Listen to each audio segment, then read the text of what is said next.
आज सुबह से मीटिंग चल रही थी, मगर समस्या का समाधान होने के बदले मामला उलझता जा रहा था।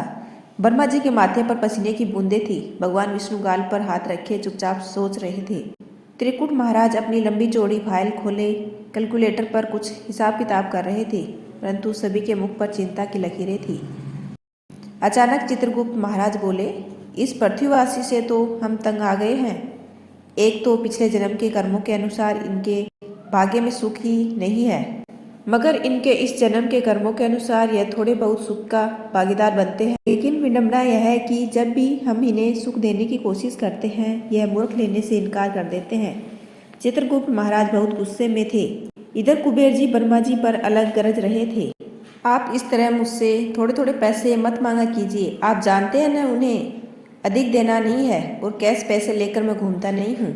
हर रोज़ थोड़े थोड़े पैसे बैंक से निकालते निकालते मैं परेशान हो गया हूँ। सभी चिंतित थे, मगर समस्या का समाधान नहीं हो पाया। घर में कुछ नाश्ते का सामान बचा है। दरवाजे पर खड़े रामकृष्ण पाल बाबू ने पूछा, नहीं, मगर क्या बात है? कलावती ने पूछा। अरे, हाथ में कुछ पैसे आ गए, सोचा कि 15 दिन का राशन का सामान ले लूँ, तो मैंने रिक्शा कर लिया। बेचारा रिक्शा वाला धूप में रिक्शा खींचा है, भूखा प्यासा होगा। राम कृपाल ने बड़ी विनम्रता से कहा, अहो भाग्य, पूजा करके उठी और इतना बड़ा पुण्य करने का मौका मिला। मैंने अभी नहीं खाया है, मेरा नाश्ता बचा है, वहीं खिला देती हूँ। कलावती ने प्रसन्न होकर कहा। दोनों पति पत्नी ने आनंद से रिक्शे वाले को भोजन कराया। निश्चिंत थे, अभी तो 15 दिन के राशन है ही। इधर पति पत्नी आनंद में थे, उधर वर्मा जी सिर पीट रहे थे। बगल से नारद जी गुजर रहे थे। चुटकी लेते हुए पूछे, जगत गुरु जगत पिता, आज किस बच्चे ने नादानी की? अरे क्या कहूँ, इन दोनों से मैं तंग आ गया हूँ। इनके घर में भूखमरी थी, तरस आ रहा था, फिर भी मैं असमर्थ था, क्योंकि इनके अकाउंट में एक भी पैसा नहीं थे।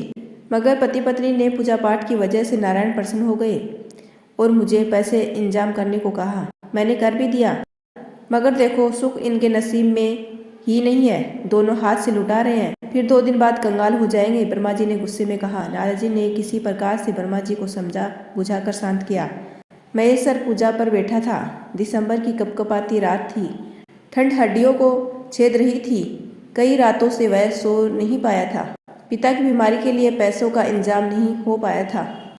उसी इंतजाम में वह कई दिनों से प्रयासरत था। आज जाकर उसकी मुराद पूरी हुई थी। प्रसन्न मन से वह भगवान के सामने ध्यान लगाए बैठा था, मगर ध्यान कहीं और चला जाता। कराहने की आवाज़, कोई रो रहा था। वह और देर नहीं बैठ पाया। बाहर घूप अंधेरा था। एक तो शीतलहर, ऊपर से कोहरा छाया था। उसने कंधे पर शॉल डाला और टॉर्च लिए हुए सीढ़ियों से नीचे उतर गया था। वह कुछ ही दूर गया था कि सामने देखा कुत्ते का छोटा सा बच्चा नाले के पानी से भीगकर ठंड से अकड़ गया था।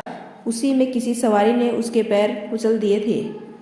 महेश सर ने उसे गोद में उठा लिया और घर में ले आया। रात भर आग जलाकर उसके पास बैठा रहा। सुबह हुई तो बच्चे को आराम मिला और वह सो गया। महेश सर ने जो पैसे पिता की बीमारी के लिए इंतजाम किए थे, उनमें से आधा बच्चे पर और आधा पिता पर खर्च कर दिए। बाप तो बाप, बेटा भी वैसा ही निकला। इस परिवार ने तो मुझे पागल कर दिया है। जी, मैं आता है कि भिखारी बनाकर इन्हें सड़क पर छोड़ दूं। ये उसी के लायक है। वर्मा जी गुस्से से पागल हो गए थे। अरे, कई रातों से बेटा सो नहीं पाया था। सोचा था कि पैसों का इंतजाम कर दूं, तो 2 दिन कम से कम चैन की नींद सो तो पाएगा। पिता का इलाज भी कर लेगा और हर घर का खर्च भी ठीक से चल जाएगा। मगर देखो, उस कुत्ते के पिल्ले के पास रात भर बैठा रहा और ऊपर से सारा पैसा भी खर्च कर दिया।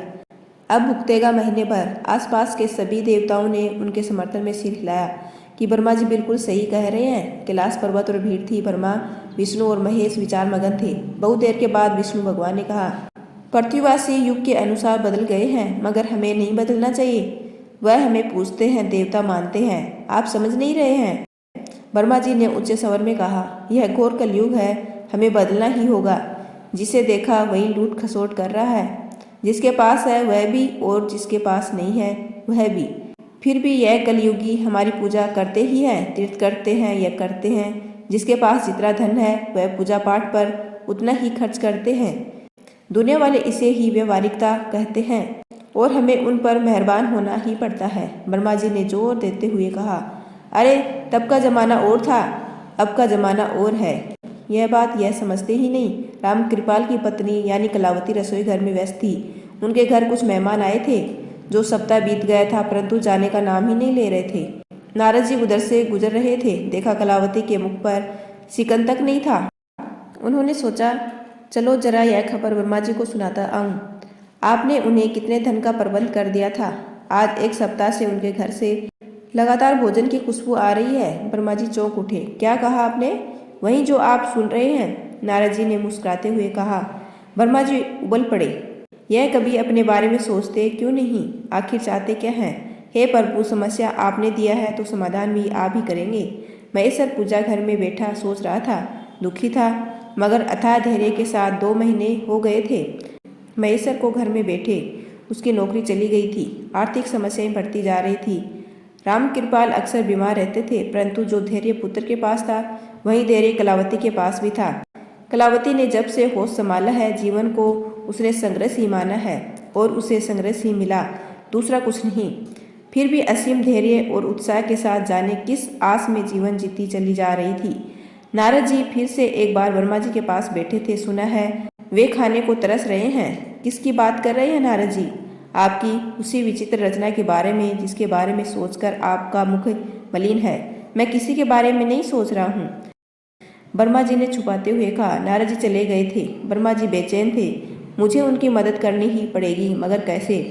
धन उनके छत से बरसा दूं या फिर एक रात में उन्हें धनी बना दूं?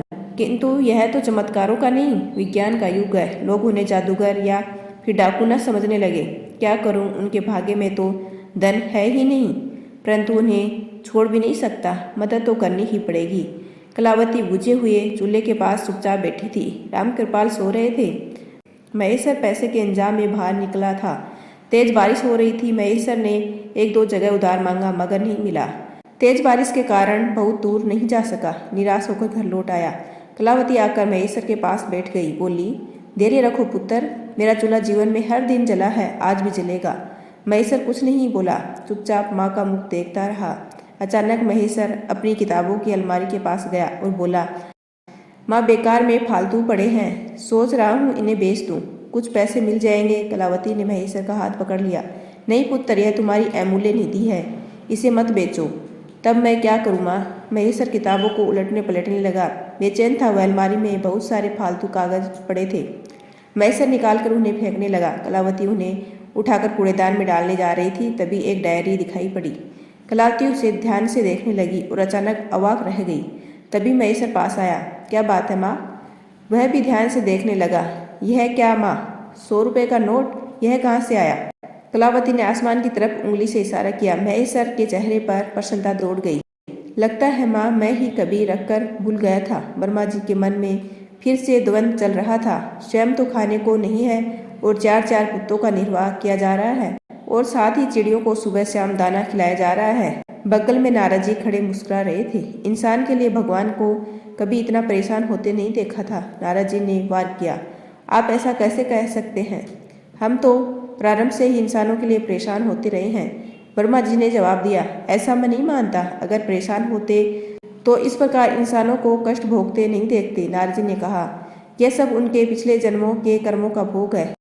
वर्मा जी ने कहा, यह तो बात है वर्मा जी, मनुष्य न अपना पिछला जन्म देखता है न अगला जन्म देखता है।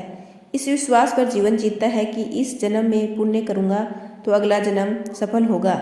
आपने यह विचित्र नियम क्यों बनाए?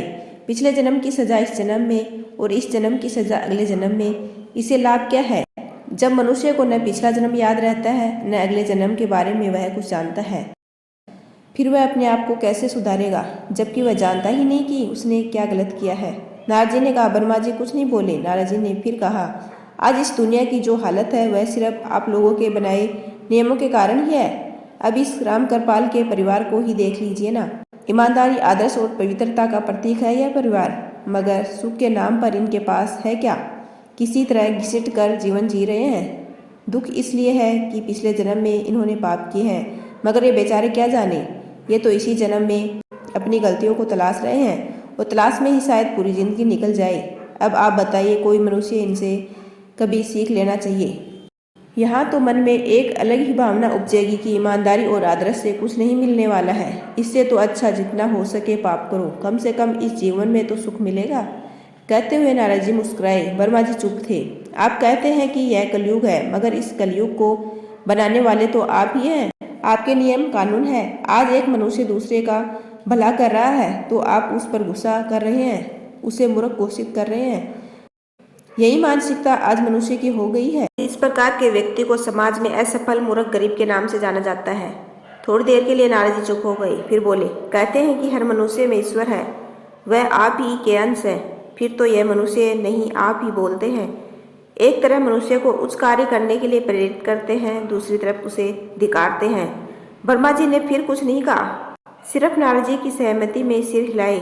नारद जी ने फिर कहा, मैं सिर्फ यह आपके लिए नहीं कह रहा हूँ, मैं यह संदेश दे रहा हूँ कि उन पिताओं के लिए जो परिवार संभालते हैं, उन नेताओं के लिए जो देश चलाते हैं, उन गुरुओं के लिए जो शिष्य को आकार देते हैं, उन महापुरुषों के लिए जो संदेश छोड़ जाते हैं, मगर यह नहीं बताते कि उस पर अमल करने के सही रास्ते क्या हैं, अमल कैसे किए जाएं, कितने समय तक किए जाएं, जिसके कारण फिर कहीं ना कहीं गलतियां हो जाती है और यह पूरे समूह को इस प्रकार प्रभावित करती है कि एक युग परिवर्तन हो जाता है और यही लोग उस युग का नाम देते हैं। कभी द्वापर, कभी त्रेता, कभी सतयुग तो कभी कलयुग। नारद जी थोड़ी देर के लिए चुप हो गए। अचानक उत्तेजित होते हुए बोले, सच पूछिए तो कभी कोई युग परिवर्तन नहीं हुआ है। हर युग में वही कहानी दोहराई गई है, अलग अलग तरीके से। आज आप इतना परेशान हैं, मगर इस परेशानी का कारण आप स्वयं हैं। एक समूह को कभी दोष नहीं दिया जा सकता। दोष उस समूह को आकार देने वाले उस पिता में है, उस विधाता में है, उस क्रूस में है। वर्मा जी ने मुड़कर नारद जी की ओर देखा। वह जा चुके थे। यदि आपको मेरा छोटा सा प्रयास अच्छा लगा हो तो चैनल को लाइक, शेयर एंड सब्सक्राइब कीजिए। आपका अपना कीमती समय देने के लिए दिल से धन्यवाद।